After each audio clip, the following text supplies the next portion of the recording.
এবার সব রাখালগণদের মৎস্যকে একত্রিত করে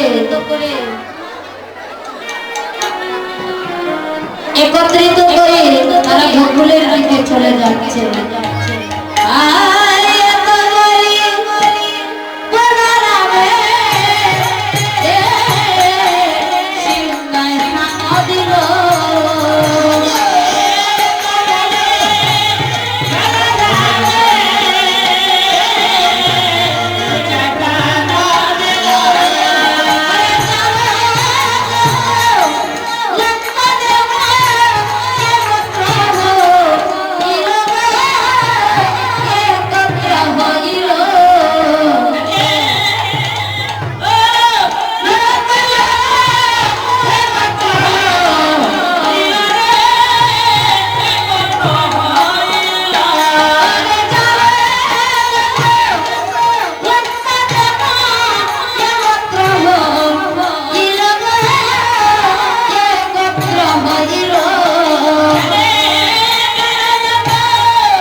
একত্রিত হয়ে দেববৎস নিয়ে রাখালগণ গোকুলের দিকে চলে যাচ্ছে।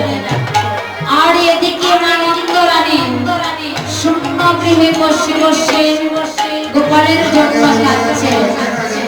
বলেছে, হায় হায় রে, আমার গোপাল যে রজনী প্রভাত সময়ে গোচারণে গিয়েছিল, এখন পর্যন্ত আমার গৃহে আসে না। আমার মনে হয় কংসের চলে আমার গোপালকে প্রাণে বধ করে ফেলেছে। এমনই ভাবে মা নন্দরানী শূন্য গৃহে বসে বসে ওই গোপালের জন্য কাঁদছে। নন্দরানী ওই নন্দরাজকে বলেছে, হে নন্দরাজ, আমি পূর্বেই বলেছিলাম যে আমার দেববৎস প্রয়োজন নেই। আজ দেববৎস চড়াতে গিয়ে আমার গোপাল এখন পর্যন্ত মাঠে রয়েছে। আমার গোপালকে আমার কাছে এনে দাও, আর নইলে গোপালের বিরহ জ্বালা আমি সইতে পারব না।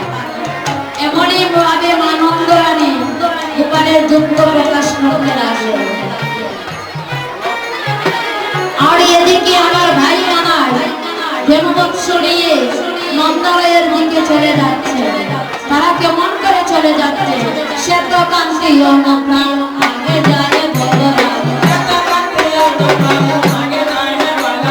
সে তো কান্তি আগে যায় বলরাম,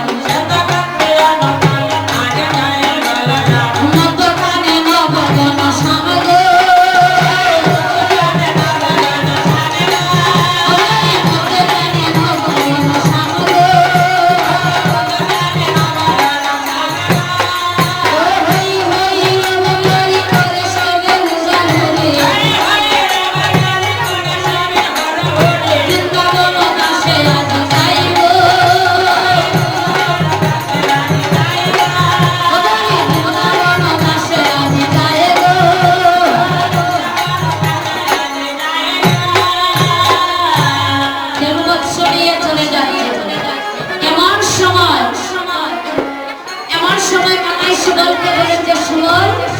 আমি গোষ্ঠী আসার সময় আমার রাধারানীকে কথা দিয়েছিলাম ফেরার পথে সাক্ষাৎ করব।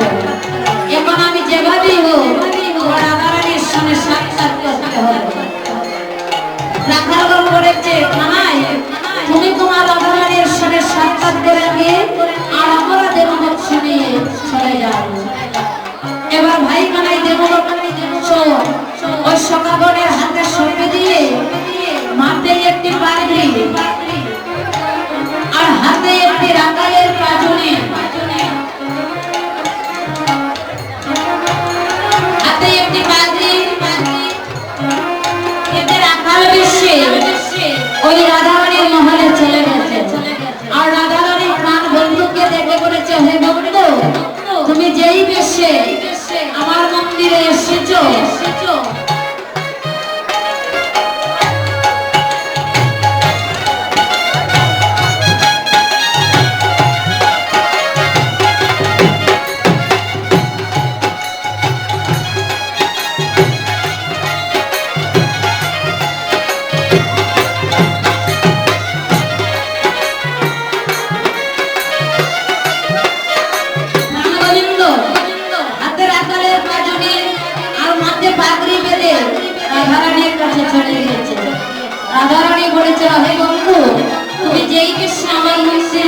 এসেছো, এই বেশ আমি খুবই ভালো বেসেছি।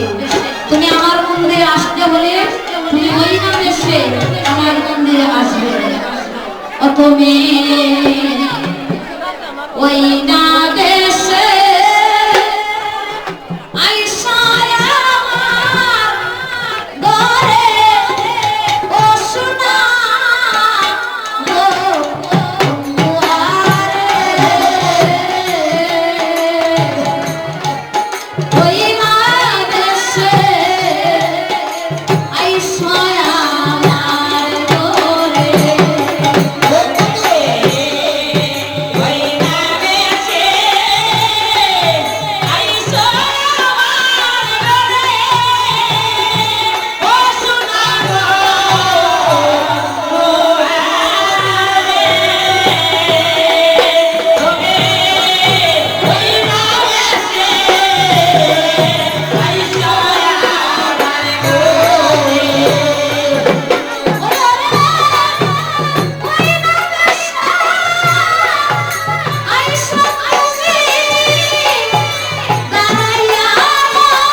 এই বেশ আমি বড়ই ভালোবাসি। আমার মন্দিরে আসতে হলে ওই বেশে আমার মন্দিরে আসবে। প্রাণ গোবিন্দ বলেছে, ওগো রাধারানী, এখন তোমার মন্দিরে আলস্যতা করলে চলবে না, অনেক বিলম্ব হয়ে গিয়েছে।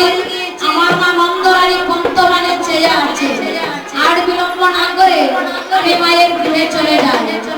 এবার ভাই কামাই মায়ের গৃহে চলে গিয়েছে, আর মা নন্দরানী গোপালকে দেখে আনন্দিত হয়ে জড়িয়ে ধরে বলেছে,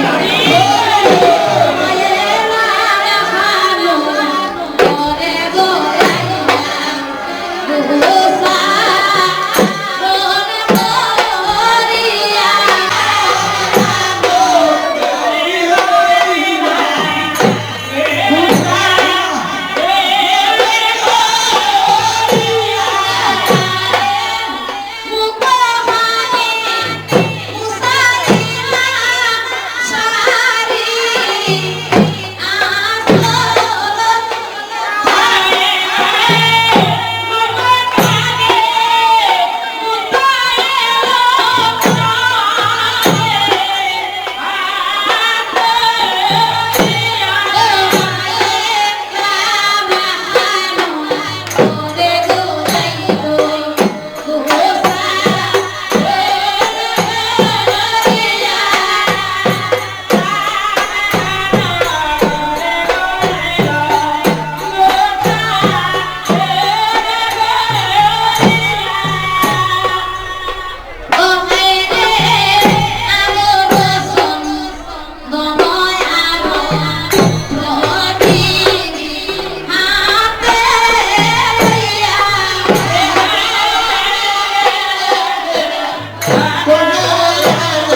থেকে